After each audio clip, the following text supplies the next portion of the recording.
wrist wraps. All right, so when we're benching, the most important thing to remember is that the wrist is completely and utterly straight. So you wanna think about benching like a piston, straight up and down.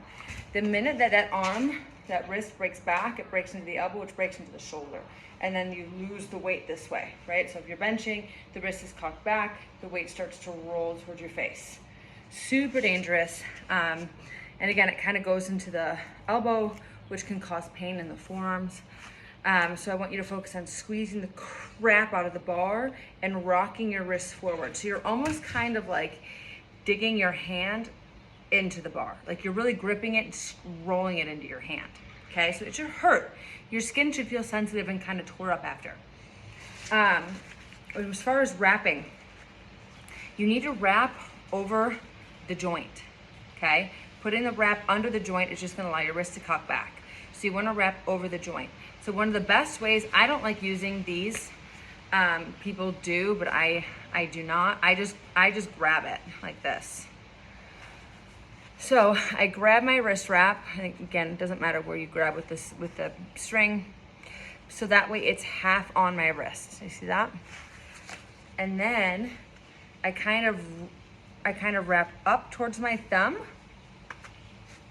and then down towards my wrist. So I kind of have a crisscross, and then back up towards my thumb and straight around. Once I get it on, I unwrap it and tighten it up again, double crossing the joint. I literally cannot move my wrist. So, if you notice, I kind of cock my wrist a little bit forward. And when I'm holding that piece of material, it's making me cock my wrist forward. Because if you cock your wrist back and wrap it, your wrist is gonna be wrapped back. Okay, so when you use your thumb loop, you can kind of do that. When you grab the wrap, it kind of makes you rock it forward or rotate the wrist forward. So that's how you wanna do it. If your hands start to turn white, you're doing it right.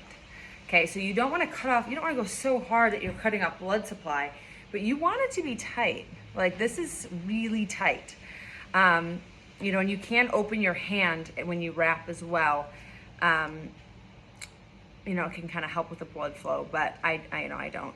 I just kind of squeeze hard and wrap it up. So you shouldn't be able to hang out with your wrist wraps on. Like right now I wanna take it off. So that's how you know, and it, you know, you can see where it's crossing the joint. You don't want the wrap to be so high it's touching the bar. So that's the one rule. Wraps can't touch the bar. The wrap would not be touching the bar. See it? But it's gonna go as high as I can go without it touching.